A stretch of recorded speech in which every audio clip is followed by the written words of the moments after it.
अस्सलामु अलैकुम वरहमतुल्लाहि वबरकातुहू। नाजरीन, आज मौलाना अब्दुल्ला साहब के साथ फिर हम हैं और चलते हैं कुंडा और हज़रत मौलाना लोगों से मुलाकात करते हैं। और वहाँ अब्दुल्ला भाई पढ़ भी चुके हैं, तो अपने साथियों और असातिज़ा किराम से मुलाकात करेंगे, दिखाते हैं आपको। बने रहिए आप।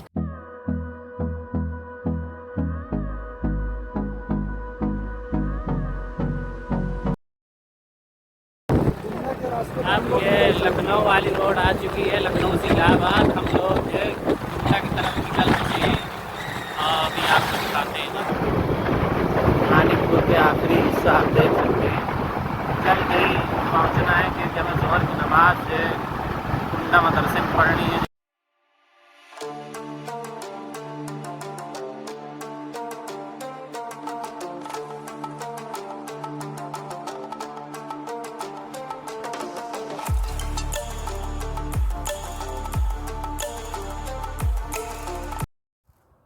नाजरीन, आप जो ये बाईपास देख रहे हैं, ये कुंडा जाता है और कुंडा यहाँ से तकरीबन 4 से 5 किलोमीटर नाजरीन है। जिस मदरसे हम जा रहे हैं ये कुंडा से 2 किलोमीटर पहले है। अब हम रेलवे क्रॉसिंग पहुँच रहे हैं। ये रेलवे लाइन लखनऊ से इलाहाबाद है और इस जगह को फटकी बोला जाता है। अब हम मदरसा नूरुल इस्लाम आ चुके हैं। कुंडा प्रतापगढ़ में वाक़ है। इसके बानी हज़रत मौलाना असदुल्ला साहब हैं, जिनके निगरानी में बेशुमार मदारिस व मकातिब चलते हैं और उन्होंने बेशुमार मस्जिदें भी बनवाई हैं।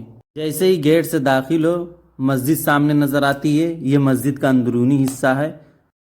मदरसे की मस्जिद माशाअल्लाह काफ़ी बड़ी है, जैसा कि आप देख सकते हैं।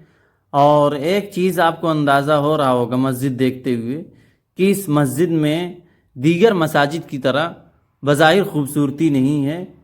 हालांकि इस मस्जिद की मरम्मत और होनी है, लेकिन बुनियादी वजूहात की वजह से नहीं हो पा रही। हम लोगों ने आकर नमाज पढ़ी, उसके बाद खाना हुआ। ये जो आप सामने टोटी लगी हुई देख रहे हैं, ये वज़ू खाना है मस्जिद। जैसे ही आया जाए तो ये मस्जिद मिलती है। फिर इधर से ये बोर्डिंग है जिसमें तलबा रहते हैं।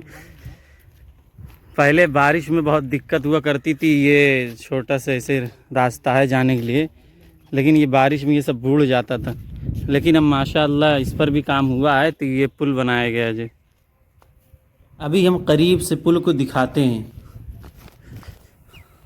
बाएं साइड में जो बिल्डिंग दिख रही है वो दरसगाह की है और ये दाएं तरफ वो हॉस्टल है। अब हम हॉस्टल के अंदर आ चुके हैं और आप अंदर का नज़ारा देख सकते हैं। इस मदरसे में एक हॉस्टल है जिसमें हिफ्ज़ के बच्चे भी रहते हैं। हॉस्टल के अंदर एक खूबसूरती देख सकते हैं आप कि कमरों के सामने कियारियाँ, फूल पत्तियाँ वगैरह लगी हुई हैं, जिससे मंज़र और अच्छा नज़र आता है। अब हम आपको छत के ऊपर लेकर आए हैं। आप बाहर का नज़ारा देख सकते हैं। ये सामने जो दिख रहा है ये मदरसे ही की ज़मीनें हैं। और हम ये भी जानकारी आपको दे दें कि इस मदरसे में मौजूदा हालत में जो बच्चे पढ़ रहे हैं वो 80 से 100 तकरीबन हॉस्टल में हैं। लॉकडाउन से पहले काफ़ी बच्चे थे, 200-300 थे, लेकिन फ़िलहाल कम हैं। लॉकडाउन के बाद से हालांकि मदारिस व मकातिब पर बहुत गहरा असर पड़ा है। ये आप पुल देख सकते हैं करीब से।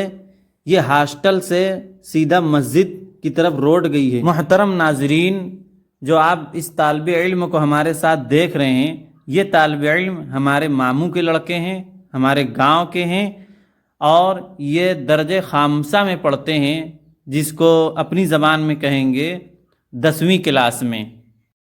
और ये साथ साथ में हाफिज़ भी हैं माशाअल्लाह। हमने यहाँ तालीम तो हासिल नहीं की, लेकिन इससे पहले 2-3 मरतबा आना हुआ है। ये जो आप इमारत देख रहे हैं ये दरसगाह है, इसमें बच्चे तालीम हासिल करते हैं। तो आप लोग ये देख रहे हैं ये मदरसा माशाअल्लाह ये कम से कम तकरीबन 50-52 बीघे में फैला हुआ है। और ये सब जंगल झाड़ी जो आप लोग देख रहे हैं ये सब मदरसा ही की ज़मीन में शुमार हो रहा है। اور ادھر جیسے ہی آپ لوگ آئیں گے تو آپ لوگوں کو یہ مسجد نظر آئے گی سامنے جو. ادھر جو آپ راستہ دیکھ رہے ہیں ادھر مدرسے کا اسٹاف رہتا ہے. ادھر دیکھ سکتے ہیں یہ بہت پرانا بنا ہوا ہے. اس میں بتاتے ہیں کہ شاید پہلے کچھ پڑھائی بھی ہوا کرتی تھی جب مدرسہ شروعات ہوا تھا، اور اب فی الحال ایسے ہی ویران ہے جو. اور ادھر دیکھ سکتے ہیں کہ یہ سب مدرسے ہی کی زمینیں ہیں. آپ کو ایسا لگ رہا ہے کہ جنگل ہے جو، کیونکہ مدرسہ بہت بڑی زمین میں واقع ہے جو. یہ ادھر دیکھ لیجئے، ادھر مدرسے کی زمین ہے، اس میں کھیتی بھی ہوتی ہے. اور اس میں مدرسے کی اسٹاف کھیتی کرتا کون کرتا ہے اس میں؟ اچھا، یعنی دوسرے لوگ ادھیاں پر لے کر کھیتی کرتے ہیں جو. یعنی آدھا مدرسے غلہ جاتا ہے، آدھا جو کھیتی کرتے ہیں وہ غلہ لیتے ہیں. اور اس سے یہ ہے کہ زمین سے فائدہ اٹھایا جا رہا ہے جی. یہ ادھر ناظرین آ چکے ہیں ہم لوگ جو مدرسے کی اسٹاف کی طرف. یہ ادھر سمرسیبل بھی ہے مدرسے ہی کا جو. اور ادھر آپ ٹنکی بھی دیکھ سکتے ہیں جو، ٹنکی بھی ہے جو. اب ہم لوگ مدرسے سے نکل رہے ہیں. یہاں ریلوے کراسنگ کے پاس پھٹکی ہے، وہیں کی مشہور جلیبی ہے، تو ہم لوگوں نے جلیبی بھی کھائی. آپ لوگوں کو ویڈیو کیسی لگی کمنٹ باکس میں بتائیں. لائک کریں، شیئر کریں. جو لوگ چینل پر نئے ہیں وہ سبسکرائب بھی کریں. خدا حافظ.